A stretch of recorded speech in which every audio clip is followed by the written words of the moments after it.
дар пойтахти Федератсияи Русия шаҳри Москва ҷаласаи шӯрои ҷамъиятии назди сафорати ҷумҳурии Тоҷикистон дар Федератсияи Русия баргузор шуд. Гузориши Зафар Қаюмзода ва Хуршеди Сайдаҳмад аз шаҳри Москва.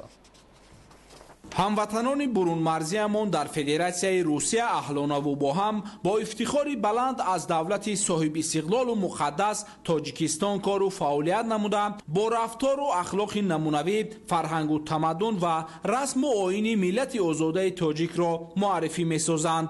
Зимни баргузории ҷаласаи солонаи шӯрои ҷамъиятии назди сафорати ҷумҳурии Тоҷикистон дар Федератсияи Русия аз ҷониби масъулони сафорати ҷумҳурии Тоҷикистон дар Федератсияи Русия доир ба нишондиҳандаҳои паёми навбатии президенти ҷумҳурии Тоҷикистон пешвои миллат муҳтарам Эмомалӣ Раҳмон ба Маҷлиси олии ҷумҳурии Тоҷикистон дар бораи самтҳои асосии сиёсати дохилӣ ва хориҷии мамлакат, дастовардҳои Тоҷикистон дар соҳаҳои гуногун, таҳкими нақши мамлакат дар арсаи байналмилалӣ, ҳусни ҳамҷаворию дӯстӣ дар минтақа, муносибатҳои иттифоқӣ ва фарогири дӯстонаи Тоҷикистон ва Русия ба иштирокдорон маълумоти муфассал пешниҳод карда шуд. Таъкид гардид ки давлату миллати тоҷик дар даврони истиқлолияти давлатӣ ба дастовардҳои бузургу назаррас ноил гардид.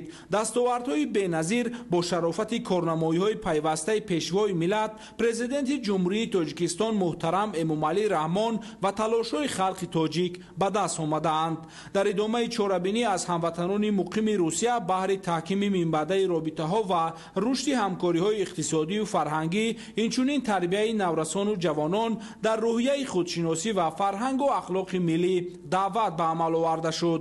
Ҷавонони тоҷик аз истиқлолият ва соҳибихтиёрии Тоҷикистон ифтихори куллӣ дошта, барои гузоштани саҳми арзанда дар рушди фарогири ватани худ талош меварзанд. Дар идома масъулони созмонҳои ҷамъиятии тоҷикони Русия омодагии амиқи худро ҷиҳати саҳм гузоштан дар рушду пешрафти Тоҷикистон, корҳои ободониву созандагӣ, ташкили чорабиниҳои илмию фарҳангӣ ва варзишӣ ба ифтихори истиқболи сазовор аз ҷашни бузургу муқаддаси миллӣ 35-солагии истиқлолияти давлатии ҷумҳурии Тоҷикистон баён доштанд.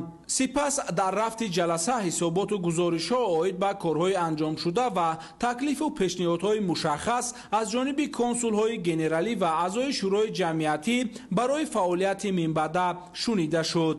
дар охири кори ҷаласаи шӯрои ҷамъиятии назди сафорати ҷумҳурии Тоҷикистон дар Федератсияи Русия барои фаъолияти назаррасу намунавор ба як зумра кормандон ва фаъолони диаспораи тоҷикони муқими Русия сипосномаҳои сафорати ҷумҳурии Тоҷикистон дар Федератсияи Русия тақдим гардид.